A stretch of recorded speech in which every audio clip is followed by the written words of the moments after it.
en las diferentes partes donde existe una región. Aquí tenemos frío, se desarrolló el frío, tenemos valles interandinos, se desarrollaron los valles interandinos. Tenemos que desarrollar el Pacífico para que deje de ser invisible. Octavio, tenemos a Octavio también, pues es una persona reconocida en la parte cultural, poeta, escritor, una persona cívica también con una naturaleza. Su opinión sobre este mismo tema. A ver, Víctor, somos una sociedad integrada por personas que sufrimos la agresión de causas diversas, sí, injusticias, desigualdades, desnutrición, desempleo, en fin, una cantidad de males que están afligiendo al pueblo de Tumaco y de la costa del Pacífico. Y esperamos siempre que sean los alcaldes los que nos solucionen los problemas. Sí. Los problemas de Tumaco y de la costa son inmensos y los alcaldes no alcanzan con los recursos a solucionarlos. Por lo tanto, se hace necesario que haya una representación en la Cámara, en el Senado, de gente que le duela a Tumaco, que le duela a la costa del Pacífico, y sobre todo que legisle por la gente, que legisle por los ancianos, que legisle por los niños, que legisle por los campesinos. Hoy más que nunca estamos viviendo una situación difícil, sí, claro, una situación muy difícil, y necesitamos gente en el Congreso que tenga la capacidad ya para ir a buscar a través de los ministerios, a través inclusive de las embajadas, y a unificar esfuerzos de todas las entidades que tienen que ver con nuestro desarrollo. Ya. Yo creo, Víctor, lo dije al principio de mi entrevista, te felicito por esta iniciativa de verdad, de buscar un mecanismo de unidad de criterios, de dejar los intereses personales, los intereses políticos, para empezar a pensar en nuestra región. Las comparaciones son odiosas, pero yo estoy viviendo en Pasto hace 3 años, con intervalos lógicamente de tiempo, y me pongo a ver cómo se desarrolla la ciudad de Pasto, cómo atienden allá a los ancianos, cómo atienden allá la educación, cómo atienden allá la salud, y comparando con Tumaco vemos que aquí estamos faltos, huérfanos verdaderamente, como decía el doctor, el médico Pachón, estamos huérfanos de representantes. Tenemos representantes que dicen representar a nuestra región, a nuestra bella costa del Pacífico, pero a medias. Ellos primero tienen que trabajar por su región. Ni siquiera han venido en situaciones tan difíciles. Y bueno, sí, como usted dice, de todas maneras, vuelvo y repito, pueblo de Tumaco, pongamos la mano en el pecho, pongamos la mano en el corazón y empecemos desde ya a diseñar un plan para buscar que la gente cambie esta mentalidad de elegir a representantes de otro lado. Don Jaime Ortiz, vamos a esta primera ronda de preguntas.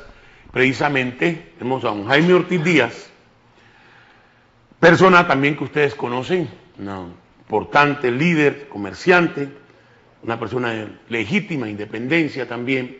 ¿Cuál es su opinión respecto a esto, don Jaime? Bueno, como le dije al principio, nunca he sido político. Me ha gustado el civismo y hacer industria. Por ejemplo, aquí en Tumaco está falta de personal, falta de interés de hacer industria para la región. Tenemos producción de aceite, pero el aceite se lo llevan a refinar a otra parte. Tenemos petróleo, pero también se lo llevan para refinarlo en otra parte. El cacao, todos los productos que la región produce se pueden aquí industrializar. De ahí que falta que en Bogotá haya gente que verdaderamente de Tumaco se interese en atraer el capital privado. No esperemos que el gobierno lo haga todo. Yo, licenciado, en Bogotá veía que los alcaldes iban a Bogotá, iban a hacer sus gestiones y nunca invitaban a una reunión de la colonia tumaqueña para que así poder integrar Tumaco, Bogotá, Tumaco y a todo el país.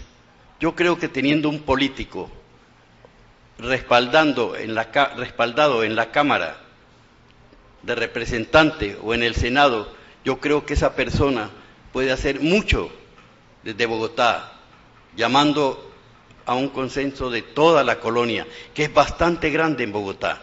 Pero ¿qué pasa? Que no lo hacen los políticos, no lo hacen las autoridades.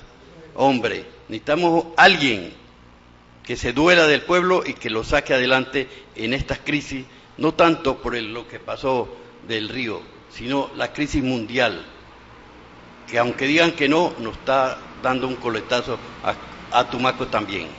Don Jaime, lógicamente en esta primera ronda es importante pues que unifiquemos criterios de la necesidad que existe, que es lo que ha tenido focalizado la voz del pueblo, de que tengamos alguien allá en el Congreso de la República. En Bogotá, como usted lo dice, don Jaime, es donde se toman las grandes decisiones. Allá es donde se establece qué es lo que le toca a cada región. Entonces, coincidamos en esta primera parte la necesidad de que Tumaco tenga una representación como hermano mayor, entre otras cosas.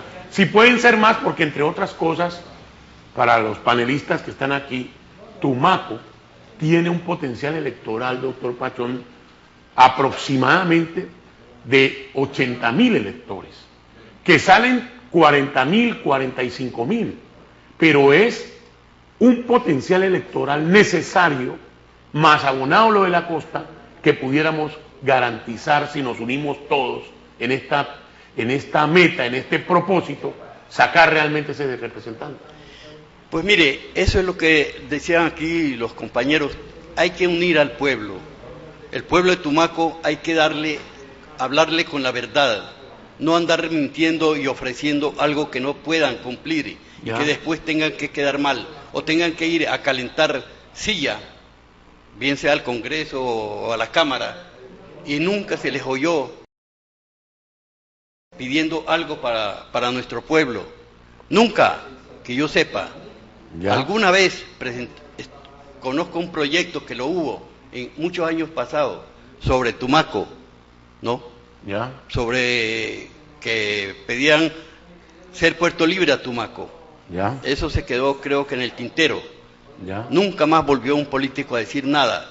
Pero proyectos así se queden en el tintero, no pase, pero hacerle la fuerza, que se oiga la voz de esa persona que nos va a representar en Bogotá. Doctor Francisco Pachón Gutiérrez, cuéntenos a su manera de ver, dentro de su condición didáctica y de sus buenas formas, como usted expresa el sentimiento de la costa, ¿cómo podríamos avanzar en esta búsqueda? Es decir, que pudiésemos de una u otra manera, ya convencidos de que necesitamos esa persona, poder diezmar, yo no sé si es el término preciso, limar una cantidad de lo que planteaba Octavio, de asperezas, de cosas pequeñas, para pensar que primero está Tumaco y la costa.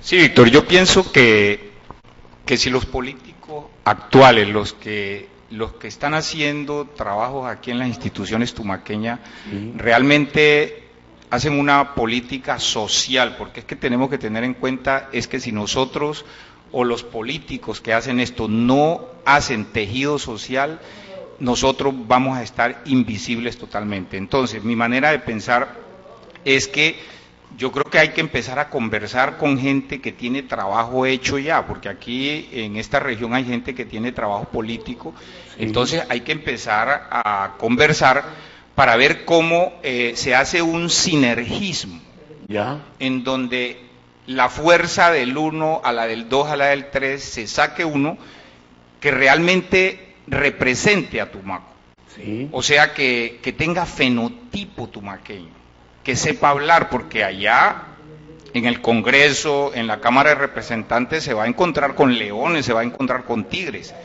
grandes. Y entonces el de aquí tiene que ser una persona, tiene que ser un gallo fino, una persona que si va a ser espueleada allá en el Congreso, en la Cámara, saque su casta de tumaqueño y represente no solo a Tumaco, sino a nuestra región pacífica.